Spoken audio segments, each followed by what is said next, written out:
आज हम लोग बात करेंगे आईपीसी के सेक्शन 19, 20 और 21 के बारे में। और इस वीडियो के लास्ट में मैंने एक एनिमेशन वीडियो डाल दिया है जिससे कि हमें समझने में और आसानी होगी। तो आइए हम लोग समय को बिना गंवाए हुए सेक्शन 19 शुरू करते हैं। तो सेक्शन 19 हम लोग का कहता है जज।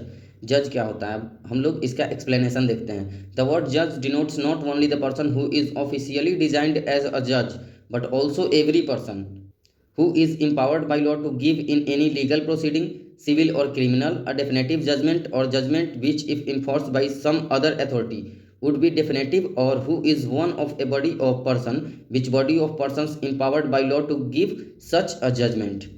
तो हम लोगों का सेक्शन 19 ये कहता है कि द वर्ड जज denotes not only the person who is officially designed, मतलब वैसे लोग जो ऑफिशियली जजमेंट करने के लिए डिजाइंड हैं सिर्फ वो जज नहीं कहलाएंगे। वैसे लोग जज कहलाएंगे जो जिन्हें पावर मिला हुआ है, जो इन्फोर्स्ड बाय लॉ हैं किसी भी प्रोसीडिंग को करने के लिए। अब वो प्रोसीडिंग सिविल भी हो सकता है और क्रिमिनल भी हो सकता है। अगर किसी जज ने कोई फैसला सुना दिया है तो अगर उच्च न्यायालय में वो फैसला जाएगा तो वो कंफर्म कर दिया जाएगा। अगर वो पर्सन जज है तो उस फैसले को भी वहाँ भी कॉन्फर्मेशन मिल जाएगी। और जज हम लोगों का एक पर्सन भी हो सकता है और अनेक भी हो सकते हैं। ग्रुप ऑफ पर्सन भी जज हो सकते हैं, मतलब एक बेंच पे कुछ बहुत सारे जजेज हो सकते हैं। उसी तरह से हम लोगों का 19 बताता है कि जज किसे कहते हैं। अब हम लोग देखेंगे सेक्शन 20 ऑफ आईपीसी। सेक्शन 20 है हम लोगों का कोर्ट ऑफ जस्टिस, मतलब न्यायालय। अब इसका एक्सप्लेनेशन देखते हैं हम लोग क्या कहता है। The word court of justice denote a जज who is empowered by law to act judiciary as a body when such जज और बॉडी ऑफ जजेस इज एक्टिंग जुडिशियरी। मतलब हम लोग का सेक्शन 90 में सिंपली कह रहा था ये बात कि जज कौन होता है, और इसमें कहेंगे कि जज कब होता है। तो कोई भी जज यदि अपने कार्यकाल में है, अगर काम कर रहा है, ऑफिशियली वर्क कर रहा है कोर्ट में, तभी वो जज होगा। अदरवाइज अगर कोई वो अपना पर्सनल काम कर रहा है या कहीं और है तो उसे कोर्ट ऑफ जस्टिस नहीं कहा जाएगा, जज वो नहीं होगा।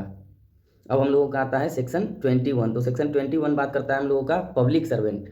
तो पब्लिक सर्वेंट क्या होता है, लोक सेवक। तो इसका हम लोगों को 12 पॉइंट दिया गया है जो बताएगा कि उनमें से ही जितने लोग होंगे वो सब लोक सेवक होंगे। तो हम लोगों का देखते हैं point. Every commissioned officer, army, naval, air force, मतलब जितना कमीशनड ऑफिसर होगा किसका, इंडियन एयरफोर्स का, आर्मी या नेवी, जिसका भी, वो सब क्या होगा, पब्लिक सर्वेंट ही होगा। सेकंड हम लोगों का आता है एवरी जज। तो 1920 में हम लोग देख लिए सेक्शंस में कि जज क्या होता है। तो जितने भी जजेस होंगे यहाँ इंडिया में वो सब भी क्या होंगे, पब्लिक सर्वेंट होंगे।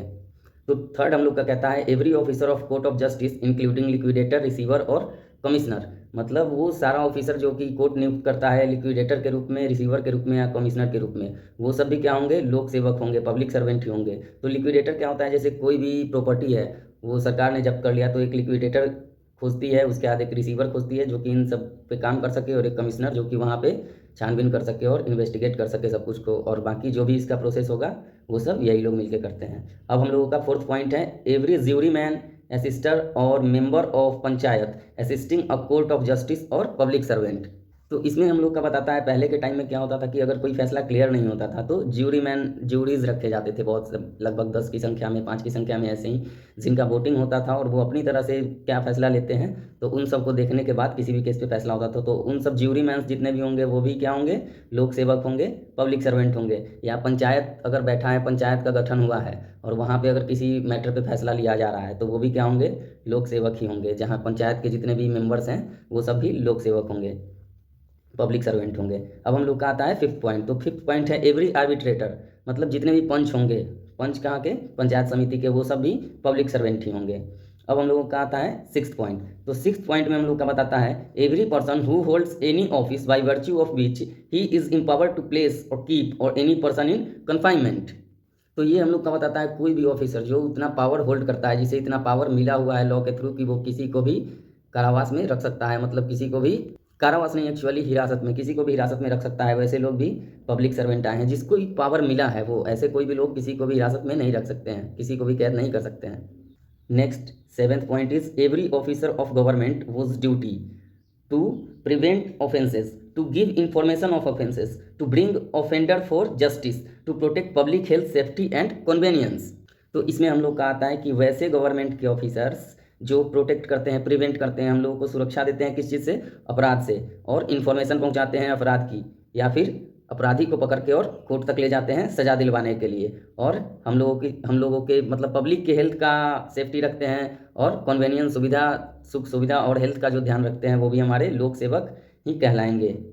नेक्स्ट 8th हम लोग का है, every officer was duty to take, receive, keep और expend any property on behalf of the government. ये हम लोग का बताता है कि कोई भी ऐसा व्यक्ति जो गवर्नमेंट का प्रतिनिधित्व करते हुए किसी भी प्रॉपर्टी को टेक, रिसीव, कीप और एक्सपेंड, किसी भी प्रॉपर्टी को, सरकारी प्रॉपर्टी का रख रखाव करे या फिर उसको एक्सपेंड करे, उसका विस्तार करे, ये सब करेगा, तो जो इन सब कार्यों को करेगा वो भी हमारा लोक सेवक ही कहलाएगा, पब्लिक सर्वेंट ही कहलाएगा। इसका सेकंड पॉइंट है, to make any survey, assessment और contract on behalf of government. इसका मतलब है कि कोई भी ऐसा ऑफिसर या भी कोई भी ऐसा व्यक्ति जो गवर्नमेंट के बिहाफ पर, गवर्नमेंट का प्रतिनिधित्व करते हुए किसी भी चीज़ का सर्वे, असेसमेंट और कॉन्ट्रैक्ट, यदि किसी भी कॉन्ट्रैक्ट को करता है, किसी भी संविदा को करता है, मूल्यांकन करता है या फिर ऐसा कोई भी कार्य करता है गवर्नमेंट के बिहाफ पे, तो वो भी क्या होंगे, पब्लिक सर्वेंट ही होंगे, लोक सेवक ही होंगे। या फिर किसी भी चीज़ का मुआयना करते हैं तो वो भी लोक सेवक ही होंगे। जैसे इनमें एग्जाम्पल हम लोग का आता है कि अमीन जो होते हैं, नापी करते हैं ज़मीन वमीन का, वो भी लोक सेवक ही होते हैं। तो 8 का हम लोग थर्ड पॉइंट देखते हैं, every officer to execute any revenue process और टू इन्वेस्टिगेट और to report on any matter affecting the pecuniary interest of the government. मतलब कोई भी ऐसा ऑफिसर जो कि रेवेन्यू प्रोसेस में काम करता हो, कोई भी इन्वेस्टिगेशन करता हो इन धन संपत्ति के मामले में, वैसे लोग भी जो सरकार के बिहाफ पर, मतलब गवर्नमेंट के बिहाफ पर पेक्यूनरी मतलब धन संपत्ति का, या फिर जितने भी हम लोग का रेवेन्यू कलेक्ट होते हैं इन सब में काम करेंगे। जितने भी रेवेन्यू ऑफिसर्स होंगे वो भी हमारे लोक सेवक ही होंगे। क्या होंगे, लोक सेवक होंगे, पब्लिक सर्वेंट होंगे। अब हम लोग का 9th पॉइंट आता है, तो 9th पॉइंट है, every officer was duty to take, receive, keep और expend any property, to make any survey और असेसमेंट और टू लीवे एनी रेट और tax for any secular common purpose of any village, town और district. तो 9th हम लोग का बताता है कि किसी भी डिस्ट्रिक्ट मतलब जिला, टाउन हो या फिर गांव हो, वहाँ पे किसी कॉमन सेकुलर काम के लिए कोई व्यक्ति या कोई ऑफिसर जो भी सरकार के द्वारा नियुक्त किया गया है, वो प्रॉपर्टी, सरकारी प्रॉपर्टी को या फिर किसी भी प्रॉपर्टी को टेक, रिसीव और कीप और एक्सपेंड करे, रख रखाव या विस्तार करे या फिर समाज के लिए कुछ करे, तो वैसे लोग भी हम लोगों के क्या आ जाते हैं, लोक सेवक आ जाते हैं, पब्लिक सर्वेंट के अंदर आ जाते हैं। हम लोगों का 10th पॉइंट, तो 10th पॉइंट हम लोग का बताता है, every person who holds any office virtue of which he is empowered to prepare, publish, maintain or receive an electoral roll or to conduct any election or a part of election।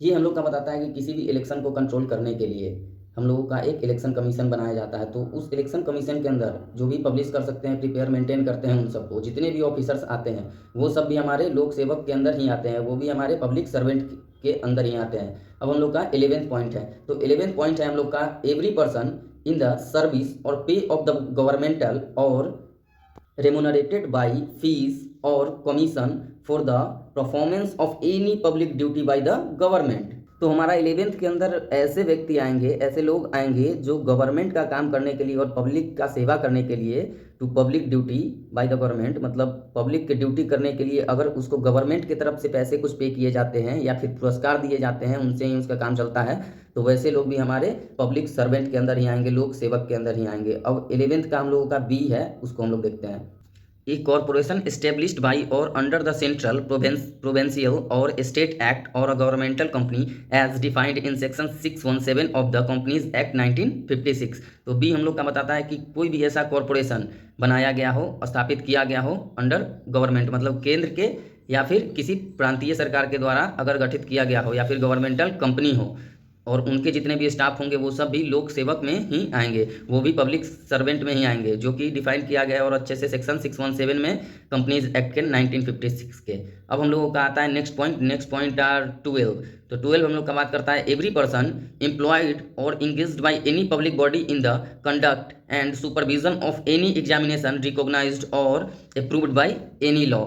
तो 12 हम लोग का simply education से related है। कोई भी ऐसा व्यक्ति जो कि कार्य कर रहा है पब्लिक के लिए, पब्लिक के बीच में रह के और ऐसे कार्यों को करवा रहा है जो कि एग्जामिनेशन या फिर ऐसे रिकॉग्नाइज्ड और अप्रूव्ड बाय लॉ, कोई भी मतलब ऐसा एग्जाम हो, वर्क हो जिसमें अगर भाग ले रहे हैं, तो वो लोग भी मतलब भाग ले रहे हैं, मतलब एग्जाम नहीं दे रहे हैं, भाग ले रहे हैं, मतलब वैसे लोग जो कि देख रेख कर रहे हैं, वहाँ पे इंचार्ज होते हैं वो लोग, वो भी पब्लिक सर्वेंट ही आएंगे, लोक सेवक के अंदर ही आएंगे। तो ये हम लोगों का तीनों सेक्शन कंप्लीट हो गया। अब हम लोग इस एनिमेटेड वीडियो के थ्रू 2 मिनट में अच्छे से इसको रिवाइज करते हैं।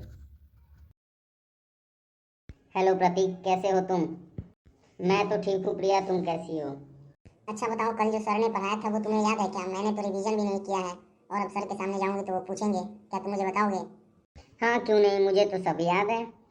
तो फिर बताओ मुझे आईपीसी के सेक्शन 19, 20 और 21। देखो, सेक्शन 19 में बताया गया है जज। जज का हिंदी होता है न्यायाधीश। अब इसे डिटेल में बताओ, एक्सप्लेन करो।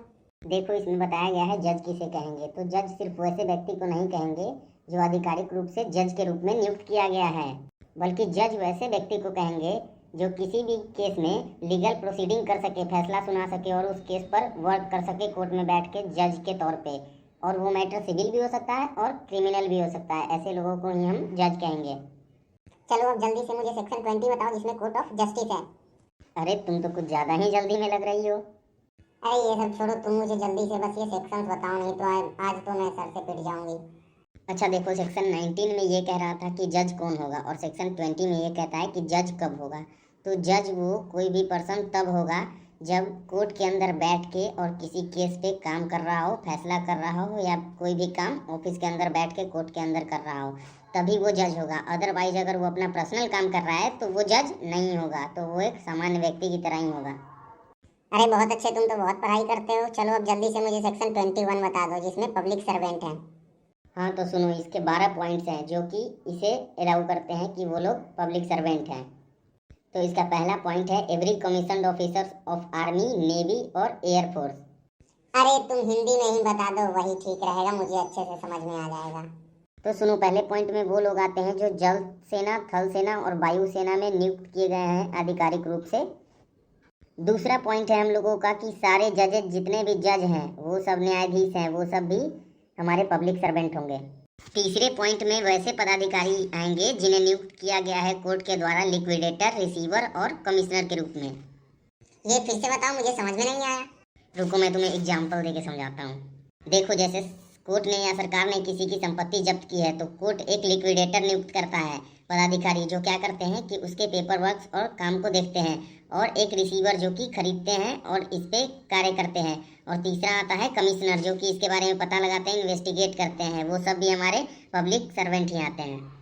फोर्थ में हम लोगों के आते हैं ज्यूरी मैन, एसेसर मतलब आंकलन करने वाले, और पंचायत के जितने भी मेंबर होते हैं वो भी हमारे पब्लिक सर्वेंट होते हैं। फिफ्थ पॉइंट में आते हैं हमारे एवरी आर्बिट्रेटर मतलब सभी पंच जो भी नियुक्त होते हैं। हमारे छठे पॉइंट में ऐसे व्यक्ति आते हैं, ऐसे ऑफिसर्स, ऐसे पदाधिकारी आते हैं जिनको शक्ति मिली होती है सरकार द्वारा या फिर विधि द्वारा कि वो किसी भी पर्सन को हिरासत में रख सके। सातवें पॉइंट के अंदर हमारे ऐसे पदाधिकारी आएंगे जो सरकार के द्वारा नियुक्त किए गए हैं अपराध से रक्षा करने के लिए, या फिर अपराध की सूचना देने के लिए, या फिर अपराधी को पकड़ के कोर्ट तक ले जाने के लिए और उसे सजा दिलवाने के लिए, और जनता के स्वास्थ्य, सुरक्षा और सुविधा का ध्यान रखने वाले भी पब्लिक सर्वेंट होते हैं। 8 में सरकार के द्वारा नियुक्त पदाधिकारी जो किसी भी संपत्ति को सरकार का प्रतिनिधित्व करते हुए रखे, प्राप्त करके करे या विस्तार करे उसका, वैसे लोग भी पब्लिक सर्वेंट होंगे। और सरकार का प्रतिनिधित्व करते हुए किसी मुआयना को अंजाम दे या किसी वस्तु का मूल्यांकन करे या कोई संविदा करे तो वो भी पब्लिक सर्वेंट ही होंगे। और सरकार का प्रतिनिधित्व करते हुए अथवा किसी राजस्व विधि का निष्पादन करे और किसी धन संबंधित मामले में छानबीन करे, वैसे लोग भी पब्लिक सर्वेंट होंगे। 9 में ऐसे पदाधिकारी आते हैं जिनका ये कर्तव्य है कि किसी भी सरकारी प्रॉपर्टी को वो अपने पास पाए, रखे या उसका विस्तार करे, वैसे लोग जो कॉमन सेकुलर पर्पस के लिए उसका यूज करें किसी भी गांव में, टाउन में या जिले में, वैसे लोग भी हमारे पब्लिक सर्वेंट के अंदर आते हैं। 10वें पॉइंट के अंदर ऐसे पदाधिकारी आते हैं जिनका कार्य है कि किसी भी कार्य की तैयारी करना, किसी भी सरकारी सूचना को प्रकाशित करना, संशोधन करना अथवा किसी चुनाव को करवाना और चुनाव में भाग लेना। ऐसे लोग भी क्या कहलाते हैं? पब्लिक सर्वेंट कहलाते हैं। हमारे 11वें पॉइंट में ऐसे व्यक्ति आते हैं जो सरकार की तरफ से कोई भी जनता का सेवा करे और सरकार द्वारा तनख्वाह पाए या पुरस्कार प्राप्त करे उस कार्य को पूरा करने के लिए, अथवा केंद्र के द्वारा स्थापित व्यापार संघ अथवा प्रांतीय और राज्य सरकार द्वारा स्थापित कोई भी संगठन और उसमें कार्य कर रहे व्यक्ति भी पब्लिक सर्वेंट में आएंगे, जिसे कंपनी एक्ट 1956 के धारा 617 में बताया गया है। 12वें पॉइंट में वैसे सभी व्यक्ति जो कार्यरत रहे या व्यस्त रहे किसी भी जनता निकाय द्वारा कार्य अथवा किसी भी परीक्षा जो विधि द्वारा मान्यता प्राप्त हो अथवा मंजूरी हो उसे, कार्य को करने वाला व्यक्ति भी पब्लिक सर्वेंट के अंदर आता है। तुम सारे पॉइंट अच्छे से समझ गई ना अब? हाँ थैंक यू प्रतीक, आज तो तुमने मुझे टीचर से पिटने से बचा लिया। Thank you so much. चलो अब क्लास में चलें।